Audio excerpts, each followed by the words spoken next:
Zelta fonda dziesma no Radio SVH mūzikas bibliotēkas Lenijs Kravets un Are You Gonna Go My Way? 10 minūtes pāri 2 pēcpusdienām. Un mums laiks ir kinosarunām šeit, tavā labākajā laikā. Un par kino mēs Radio SVH ētrā bez Sonoras Brokas nerunājam. Labdien! Mēs ar Sonoru tikāmies jau tad, kad par Rīgas starptautisko kinofestivālu mēs te tikāmies, runājāmies katru nedēļu. Nu, pienācis arī lielā Kristapa laiks. Vai tev ir tāds svētku gaidīšanas sajūta līdz tam 1. martam? Nu, droši vien, jā, jo varbūt ikdienā mēs tik lielu uzmanību Latvijas kino nepievēršam, lai gan es tagad stāstu muļķības mazliet, jo nesen... Es tieši gribēju teikt, es visu laiku runāju. Statistika, vienkārši graujoša statistika sanāk, ka procentuāli mēs visvairāk Baltijā skatāmies nacionālo kino. Tieši savējo. Tieši savējo, jā. Man liekas, tie bija kaut kādi 30% vispār no kopējā repertuāra, kas ir ļoti labs rādītājs. Nu, protams, ka tam šoreiz ir par labu spēlējusi Straume, Tumšzilais evaņģēlijs, Tīklā TTT. Baigi labās filmas esam sākuši taisīt. Filmas, kas uzrunā plašāku auditoriju, un tas jau darbojās arī kā tāds ievilcējs spēks. Tu aizies uz to filmu, kas tev šķiet varbūt vieglāk saprotamāka, un tu iemīlēs arī kaut ko vēl, paskatīsies, kas ir tālāk, un tieši par to arī ir parūpējušies lielā Kristapa organizatori, veidojot īpašo seansu, tagad iesildot lielā Kristapa ceremonijas to gaidīšanas laiku. Ceremonija notiks 1. martā, bet jau no 9. februāra līdz pat februāra beigām notiks dažādi šo te Kristapam nominēto filmu seansi. Tā ir ļoti laba ziņa, jo man nesen bija saruna ar Liepājas teātra aktrisi Madaru Kalnu. Tur šķiet, man vienkārši tas gods, es ierunāju visus šīs 11 lapas ar tiem nominantiem ceremonijai. Un es tur ieraudzīju Gatu Maliku, viņš arī no Liepājas teātra, un es prasu, ko ta Gatis tur spēlēja tā? Un Madara man atbildēja, viens jau nav redzējis kā parasti. Tad šoreiz ir iespēja redzēt. Jā, redzēs, un tas būs 27. februārs, kad mēs redzēsim Alises Zariņas filmu Nospiedumi, kurai ir 10 kategorijas lielā Kristapa balvas, un šīs te filmas vienā no galvenajām lomām arī Gatis Maliks redzams. Tā kā viss būs. Sveicieni Gatim. Varbūt tevi redzēsim pirms 1. marta ceremonijas. Mums tātad filma Lotus gan ir izrādīta jau kinoteātros Latvijā, tā ir ar visvairāk nominācijām šogad. Jā, filma Lotus jau tika izrādīta pavasarī, bet pat piedzīvoja vēl vienu tādu izrādīšanas vilni un ir skatāma vēl joprojām, tā skaitā arī platformās, un pat viņi bija aizceļojuši uz Rotterdamas kinofestivālu, kas ir tāds viens no prestižākajiem tāda izteikta autoru kinofestivāliem pasaulē, es teiktu.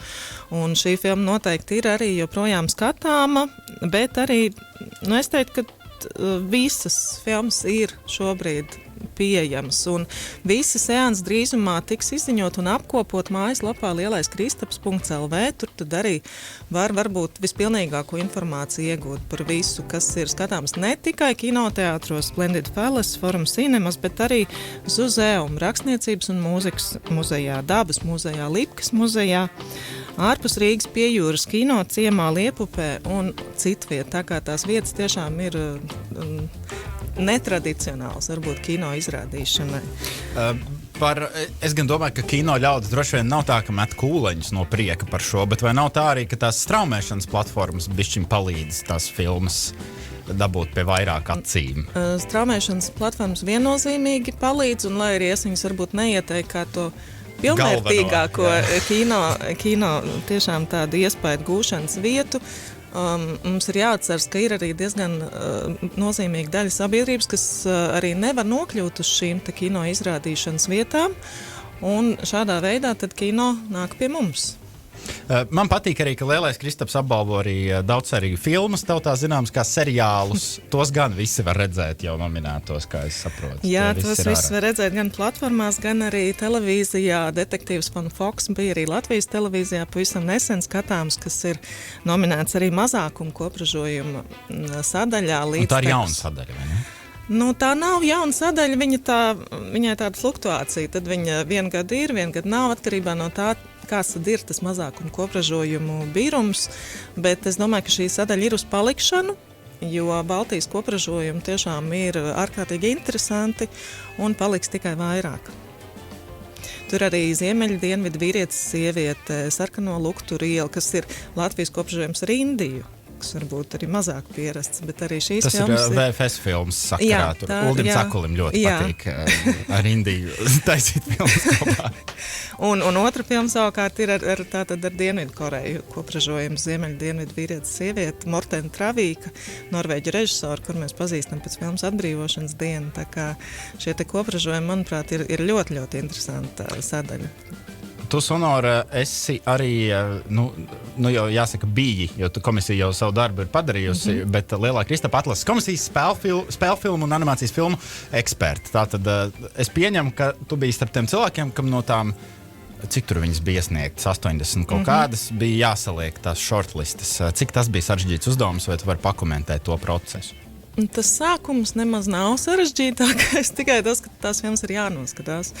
Ir jāatrod tam visam laiks, bet man liekas, ka visgrūtāk iet tieši pašās pēdējās sēdēs, kad tiešām ir jānoskāda līdz tām piecām filmām katrā kategorijā. Un turklāt mēs tur satiekamies ar dokumentālo filmu ekspertiem. Pirmo reizi, kad tās pēdējās sēdes ir tās pirmās, kad mēs tiekam kopā un spējam izstrīdēties. Jo ir kategorijas, kurās tiek nominētas gan dokumentālās, gan spēles filmas. Un tad sanāk tāda divu partiju satikšanās, un katrs par to savu filmu mēģina iestāties. Man liekas, tās ir ārkārtīgi auglīgas un reizēm arī ļoti skaļas diskusijas Ziemassvētku laikā ar pīrādziņiem un piparkūkām. Kad visiem jau tāpat stress ir iekšējais pirms svētkiem. Jā, bet es tiešām novērtēju to, ka kolēģi, kas pārstāv ļoti dažādas kino šīs profesijas, sākot no kino mākslinieka, gan tā saucamās redzamās, gan neredzamās kino profesijas. Un tiešām katram ir sev arī savas papildu zināšanas, kuras varbūt es kā kino kritiķis varbūt tik labi neorientējos skaņu režijā, tad man ir ārkārtīgi liels prieks, ka tiešām ir cilvēki, kuri var profesionāli nokomentēt šos te aspektus, un līdz ar to arī atlases komisijas darbs viņš ir vērtīgāks kļūst. Vai arī, piemēram, novērtēt kaskadiera darbu konkrētā filmā. Es arī pieņemu, ka tas varētu būt, jo cilvēks parasti skatoties jau, kaskadieris ir labs, ja tu nepamani, ka tas ir bijis kaskadieris, nevis Gatis Maliks, piemēram. Tieši tā, un tāpēc man ir liels prieks, ka mēs šogad Lielā Kristapa ietvaros varēsim pievērst īpašu uzmanību kaskadiera darbam, Uldim Vespalam pasniedzot šo te Lielo Kristapu par mūža ieguldījumu, jo kaskadieri ir ļoti nozīmīgi kino sadaļa līdz pat mūsdienām, ko mēs varbūt mazāk redzam, jo šobrīd Latvijā strādājušie kaskadieri vairāk specializējas uz ārvalstu projektiem. Piemēram, uz neseno Korejas projektu, kas bija Rīgā. Tie ir arī tiešām saistīti vairāk ar auto, ar sprādzieniem, tādiem varbūt modernākiem izteiksmes līdzekļiem. Tad sanāk, ka mēs netaisām tik asas izžeta filmas, lai mums vajadzētu pašiem savās filmās. Lielākoties jā, bet es pieņemu, ka jau minētajā daudzsēriju filmā Detektīvs von Foks šī profesija tika izmantot, jo tur ir zemūdens filmējumi, kariete zemūdens, izglābšanās ainas, tad tas varētu būt saistīts ar kaskadieru darbu.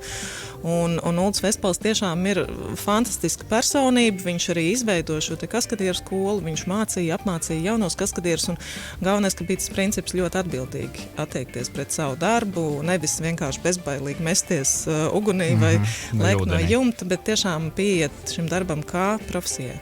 Lielais Kristaps.lv var atrast visus nominantu sarakstus. Tur tātad arī atbildes uz jautājumu, ko šovakar skatīties, var atrast daudz. Drīzumā varēs. Vai drīzumā, jā. Un par šiem seansiem, kur var meklēt informāciju? Gan tajā pašā Lielā Kristapa lapā, gan arī kinoteātru, droši vien, un muzeju mājaslapās jau pakāpeniski viņi parādīsies. Un varbūt viens no pirmajiem, kam ir jāpasako, tad būs Rakstniecības mūzikas muzejā jau 12. februārī visi putni skaisti dzied un grestu māti. Un tad jau pakāpeniski mēs nokļūstam līdz 27. februārim, kad būs Lēls Pakalniņš dokumentārās filmas Putnu biedēkļu pirmizrāde, kas tāds liels arī notikums, ko mēs gaidām. Un gaidam arī 1. martu lielā Kristapa balvas pasniegšanas ceremonija. Jā, kongresa namā. Es ceru, ka tas būs kaut kas ārkārtīgi interesants un cerams saistīts arī ar šo te kaskadieru elementu. Tik tiešām! Jā, es nebiju ceram. par to iedomājies, ja jau mēs tā izceļam tos kaskadierus. Gaidām 1. martu. Kinokritiķis Sonora Broka bija ciemos rādījis. Sonora, paldies tev un tiekamies! Paldies.